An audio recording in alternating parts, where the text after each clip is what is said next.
I did that for my senior year, and on graduation, I thought my responsibilities at the agency would end when I went to work for McDonnell Douglas in St. Louis. But it didn't work out that way, and eventually I was assigned to Canada, posing as a anti-Vietnam War engineer. Now, the agency knew that Fidel had gone around the island and built all these small dams. He actually wanted 2 growing seasons a year. Needed somebody to seed the clouds so it would rain and he could store the water. And that's where my expertise was, having been an amateur rocketeer and an aerospace engineer and all of this good stuff. The Cubans were duped into believing the credentials I presented. There really was no other option of getting an American down there. After the October crisis of 1962, Kennedy said that we would never physically invade the island if Khrushchev would remove the ballistic missiles. So therefore, the United States was frozen into a policy of trying to bring Castro down from within, which meant disrupting the average lifestyle of the Cuban citizen, doing whatever we could to sabotage the economy, to discredit the revolution. One way of doing that, of course, was to try to control the amount of food coming into Havana for distribution to the public.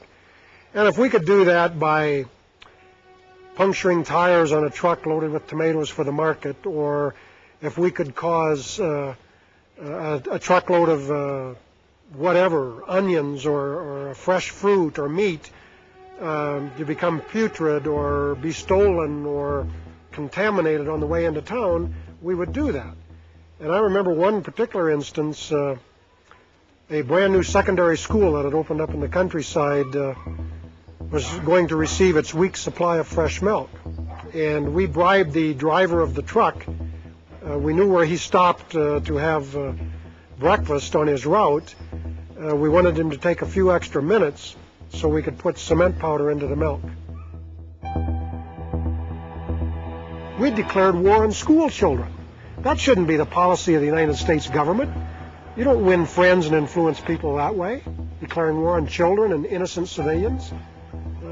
A big mistake, but the U.S. government orders it and participates in it.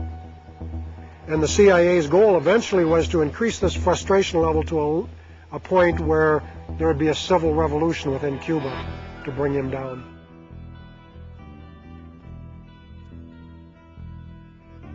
I think from almost the outset I had reservations about what I was doing in Cuba.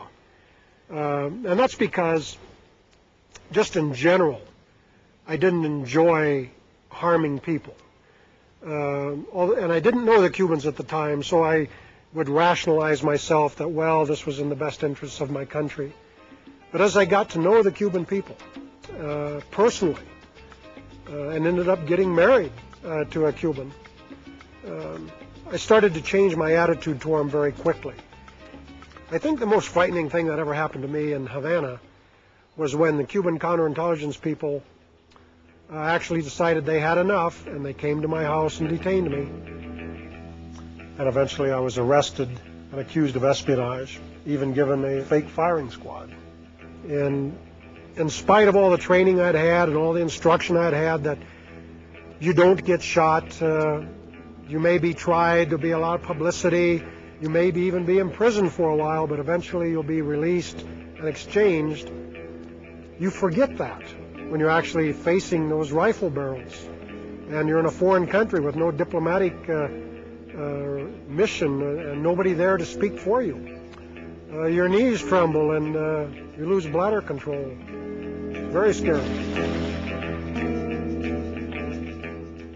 Now, hindsight is something I think we all enjoy, and I just wish we could switch it around and use it as foresight. But in hindsight, yeah, if I could go back and change things, I'd have to go back 30 years to 1965 in my senior year and refuse the offer that was made to me by the CIA and take my chances with the draft and have pursued my engineering career. It certainly would have been a better life than what I had. I wouldn't have the memories that I have of the things that I've done to people and countries. And all of it in the name of the United States and under its flag. For many years, I didn't even tell my friends I worked for CIA because I was embarrassed. It's colored my life. It always will. It's like a shadow that falls over my life all the time.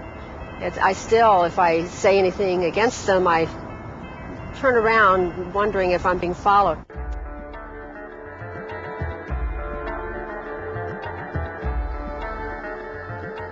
I never even thought of joining the CIA. First of all, I thought I probably couldn't get in because it was considered the Cadillac of government agencies, and they mostly hired from Ivy League colleges, and I was just out of high school, went right to work for Veterans Administration, and actually it was the typewriter repairman came in to repair my typewriter one day, and he said, you know, you shouldn't be working here, you should be working at a nicer place. They test you a lot. Huge testing. I mean, when you're put into this personnel pool, there are probably 2 or 3 weeks of tests where it's all day long, every single day.